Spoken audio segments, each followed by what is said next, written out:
Hello, this is Pretty Guardian, and today we're going to be talking about 5 cozy games to get you through 2022.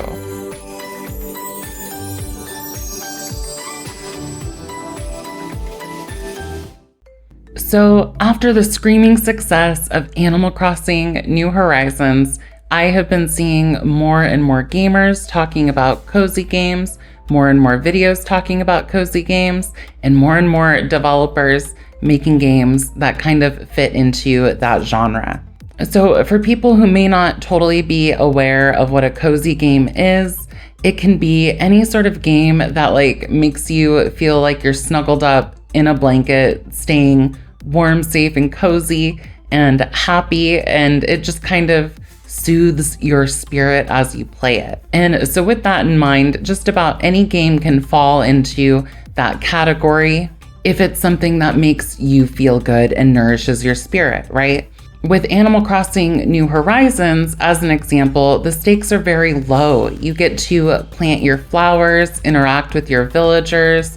There's design and decorating elements and different activities for you to do, but it's not like a Dark Souls game where you're fighting demons or getting killed or something scary like that. So this is my list of 5 cozy games. Some of them are new-ish, some have been out for a while, but let's go ahead and talk about them. So at number 5, I have My Time at Porsche. My Time at Porsche is a really fun game that is almost kind of an RPG/crafting sim. You take on the role of a builder. You've come to this town called Porsche in this kind of cutesy yet post-apocalyptic world, and you're just kind of helping them build, exploring the land. There are a lot of quests and town projects for you to participate in. There is a bit of a story that slowly unfolds, but generally there's nothing super intense about this game. It does differ from some of the other games on my list in the sense that this one does actually have a combat system in it. I think that was a lot of fun for me, being able to do some of the dungeons and things in the game. I feel like having that combat system just made it a very well-rounded experience. I got over 100 hours of gameplay on it and still have not beat the main storyline. So there's lots to do, lots to explore, and it just has a really cute aesthetic.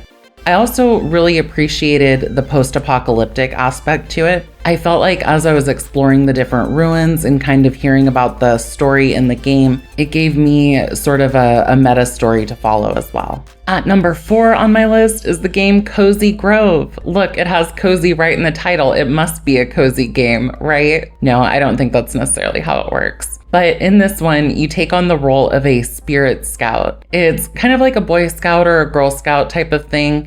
There's some basically your character is sent to this island by themselves and it's haunted, and you have to help the ghosts move on and solve quests and puzzles and things for them. And it's just really cute. You get to take care of your animals.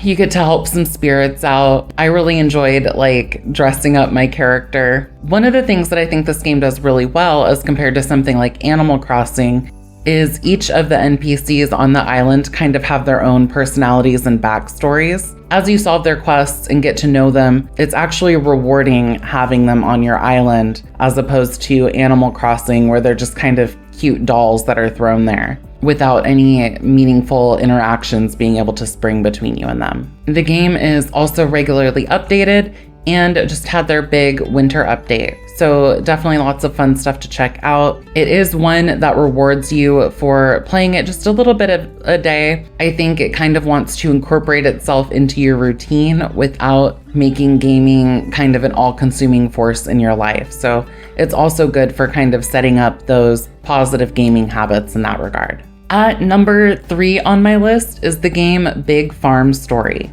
A lot of these games have some sort of plot line where you basically inherit a farm from your grandpa, or in My Time at Porsche, it was your grandpa's shop, he was a builder in the town or whatever. And so you get this little farm and you basically have to fix it up, and along the way you build relationships with the people in the town, and there's some customization and stuff that you get to do of the farm. There's a little bit of storyline, a little bit of relationship building with the people in town. Overall, this is a very light-hearted game. It's light on story. You don't necessarily have like the ability to move things around and decorate the way you would in a game like Animal Crossing, but you do kind of have little ways that you can make the farm feel like your own. And so as far as like a cozy game, it is just something safe and comfortable that you can play through at your own leisure. The game is also still getting updates. Nothing major, but just like little things. One of the things that I think is nice about it is it does have some limited multiplayer functionality as well. Speaking of multiplayer functionality, in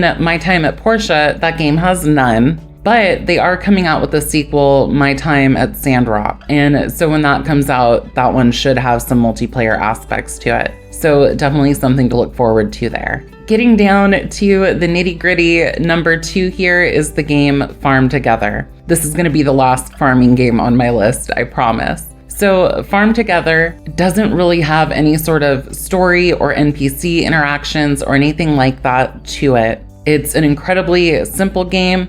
It does have some good multiplayer aspects to it, but basically you get a farm and then you can plant fruits or vegetables or trees or build houses on it and decorate those houses. I really love it as sort of like a decorating sort of game, but as you're planting things and harvesting things, you're able to level up your farm, and then you're also able to level up your crops and unlock new crops and new things for you to plant, grow, and decorate with. And so that core gameplay loop of planting and harvesting and decorating and everything in this game is incredibly tight. For me, I do wish that there was a little bit more as far as like some sort of story or quest line to it, but what it does have, it does very well. And it has all kinds of cute DLCs that can give you different crops and decorations and even costumes for your character. I like that you get to make your own little character for this game.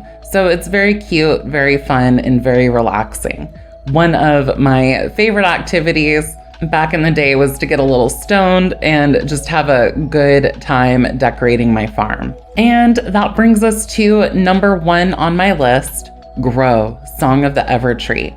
So this one I really like because it's a little more fantastical than some of the other games that I've mentioned so far. You are an alchemist and your planet has this like big, beautiful tree of life that everyone was kind of thriving underneath. And we don't know what caused it, but these horrible thorns started growing everywhere, strangling out the tree, and everybody kind of dispersed, leaving you by yourself with just your alchemy skills, trying to fix things and make things better again. And the game has kind of 2 different gameplay loops to it. There's first this sort of farming aspect to it because you get to make these different worlds. You go to the worlds, you have to root out the corruption and then take care of the plants and the animals. And sometimes there's little puzzles and things for you to solve, but you kind of get that world thriving again and you can get the resources from that world.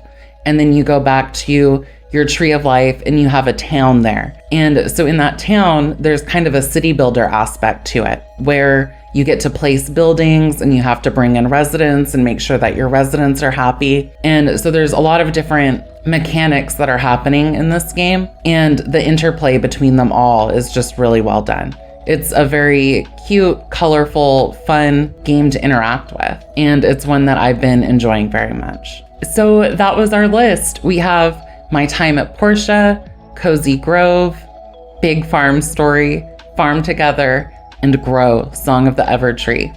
Let me know in the comments section what your cozy games are. What kind of games feed your soul and keep you happy? As always, thank you so much for watching, and I will see you in the next video.